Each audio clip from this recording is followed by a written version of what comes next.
Hello everyone, Shri IAS academy में आपका स्वागत है। जैसा कि आप जानते हैं कि श्री आईएएस एकेडमी ने आंसर राइटिंग सीरीज की शुरुआत की थी, जिसमें ऑलरेडी हमारे 126 पार्ट आ चुके हैं। ये हमारा पार्ट 127 है। इसमें हम देखेंगे कि आपके द्वारा हमारे टेलीग्राम चैनल पर किस प्रकार का प्रश्न भेजा गया, उसे आपने किस तरीके से लिखा और वास्तव में आपको कैसे लिखना है। तो चलिए शुरू करते हैं।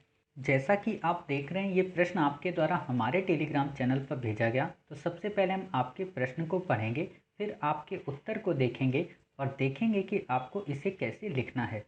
आपका प्रश्न 23 जून 1757 को भारत का मध्य युग समाप्त हुआ और उसका आधुनिक युग आरंभ हुआ। समीक्षा कीजिए, 20 नंबर का है।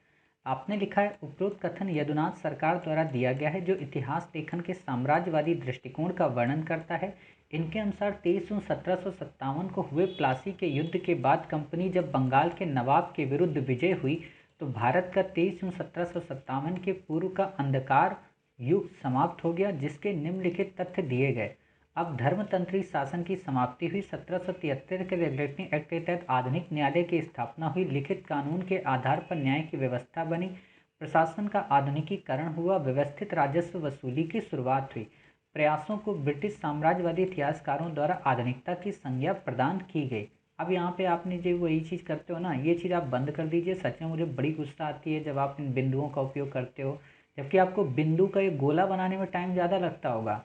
और जबकि आप यहाँ पे अगर नंबर लिख दो, निम्नलिखित तथ्य नंबर 1, नंबर 2, नंबर 3, नंबर 4 और नंबर 5, और आप एक काम कर सकते हो कि नंबर जब आप लिखो ना, तब आप इन बिंदुओं का उपयोग कर लो, मुझे कोई दिक्कत नहीं, लेकिन केवल और केवल बिंदुओं का उपयोग नहीं करना है। क्लियर? समझ जाइए, जल्दी सुधर जाइए, इतने भी ढीठ मत बनिए। चलिए फिर है, हालांकि आधुनिकता की ये संकीर्ण परिभाषा को दर्शाता है इसके आधुनिकता एक सतत प्रक्रिया, चूंकि आधुनिकता। अब जब आपने चूंकि की बात की ना, तो अब आप इस पैरा को यहाँ से चेंज कर दो, नए पैरा से लिखो। क्लियर?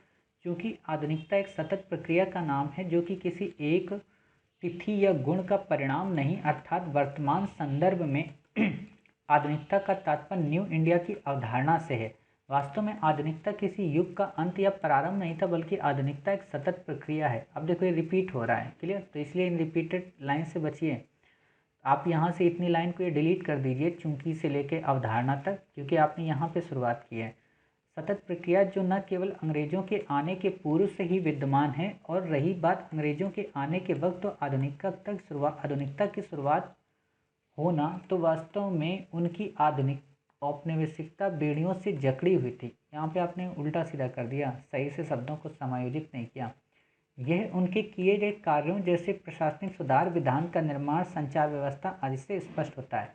हालांकि ये बात अलग है कि उनके द्वारा किए गए प्रयास के माध्यम से पश्चिमी विचारों का आगमन, लेकिन उनका किसी भी तरह से उद्देश्य नहीं था कि भारतीय जनमानस को आधुनिक बनाया जाए, अर्थात पश्चिमी विचारों से प्रभावित होकर पश्चिमी दासता की बेड़ियों को तोड़ा गया। देखिए, आपने लिखा तो है, बातें आपने डाली हैं, पॉइंट भी डाले हैं, लेकिन आप भाषा को समायोजित नहीं कर पाए। जैसे आपने जो निष्कर्ष लिखा है ना, कि ये बात अलग है कि उनके द्वारा जो प्रयास किए गए, आपको इसको ऐसे लिखना है कि ये बात अलग है कि उन्होंने जो सुधार आधुनिकता के आवरण को लेकर किए, वो वास्तव में औपनिवेशिक हितों से प्रेरित थे या पोषित थे, किंतु कई सारे भारतीय युग द्रष्टाओं ने उन्हीं पश्चिमी विचारों और उन्हीं पश्चिमी विचारों और उद्देश्यों को आत्मसात करके औपनिवेशिकता की उन बेड़ियों को तोड़ने में एक सहायक की भूमिका निभाई। आप ये लिख सकते हो। दूसरी बात, जब आप यहाँ पे लिखते हो तो आप यहाँ बता दोगे कि वास्तव में आधुनिकता किसी युग या तिथि या किसी काल का परिणाम न होकर बल्कि एक सतत प्रक्रिया है, जो कि उस समय भी विद्यमान थी और आज भी विद्यमान है और आगे भी गतिमान रहेगी। ये बात अलग है कि उसकी अवस्था अपने आप में चेंज हो जाती है। ये बात अलग है कि उसमें शोषण का इनपुट अपने आप में चेंज हो जाता है। लेकिन वास्तव में आधुनिकता को अगर हम सही या सार्थक बनाना चाहते हैं, तो उस आधुनिकता का उद्देश्य ज़्यादा से ज़्यादा जनमानस का कल्याण हो, अर्थात उपयोगितावादी जो विचार है, जो कॉन्सेप्ट है आधुनिकता को लेकर, वो केवल औपनिवेशिक हितों से पोषित ना हो, जैसा कि ब्रिटिश कंपनी में देखने को मिलता है। अर्थात उनके द्वारा जो भी निर्माण कार्य किए गए, जो भी डेवलपमेंट एक्टिविटी की गई, चाहे रेलवे का निर्माण हो, चाहे डाक तार की बात हो, चाहे लोक निर्माण कार्य हों, वो सब के सब औपनिवेशिक हितों से पोषित थे, जिन्होंने न केवल भारत की आर्थिक और सामाजिक अवस्था को हर संभव प्रयत्नों से तोड़ने का प्रयत्न किया, बल्कि 200 वर्षों की गुलामी की जंजीर में जकड़ने का यत्न किया। आप यहाँ पे ये बता दोगे, और जब जंजीर में जकड़ने का यत्न किया और नीचे वाला आपका पैरा क्या कर रहा है कि उन्हीं जंजीरों को तोड़ने का प्रयास किया, तो ये एक दूसरे से लिंक हो गए। समझ गए। अब इसके ऊपर वाले की बात देखते हैं। तो जब ऊपर वाले की आप बात देखोगे तो आप बता दोगे कि उपयुक्त बिंदुओं ने उस समय की चली आ रही राजतंत्रात्मक व्यवस्था को कहीं ना कहीं क्षीणित किया। हालांकि ये जो सुधार किए गए वास्तव में समस्त भारत में न होकर केवल ब्रिटिश भारत के क्षेत्र में थे, अर्थात आज़ादी तक भी कई सारी भारतीय रियासतों में ऐसी व्यवस्था विद्यमान रही। क्लियर। तो आप ये यहाँ से ये पॉइंट कर सकते हो कि आधुनिकता तो फिर भी नहीं आई आज़ादी तक। क्लियर। वास्तव में इसका संबंध कहाँ तक है, आधुनिकता। अगर आप आधुनिक के ये तर्क दे रहे हो कि धर्मतंत्री शासन समाप्त हो गया, आधुनिक न्यायालय आ गया, तो ये केवल ब्रिटिश क्षेत्र तक सीमित था। लिखित कानून आ गया या प्रशासन का आधुनिकीकरण हुआ, ये केवल ब्रिटिश क्षेत्र तक सीमित था। ये उन 562 रियासतों के अंदर क्रियान्वित नहीं था।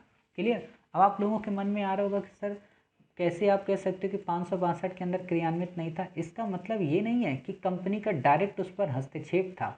इसका मतलब ये है कि वहाँ पर अभी भी तो राजा था ना, जबकि कंपनी तो डेमोक्रेसी थी, वहाँ पे अपॉइंटमेंट के तहत लोग नियुक्त होते थे। लेकिन अभी भी राजाओं में तो उत्तराधिकारी ही राजा बनता था, अर्थात वंशानुगत पद था। तो वहाँ पे तो धर्म का प्रभाव था ही। समझ गए। और आप देख सकते हो धर्मतंत्री शासन की समाप्ति तो की, लेकिन धर्म के आधार पर भारत का विभाजन भी तो कर दिया। तो ये आधुनिकता कहाँ से हुई।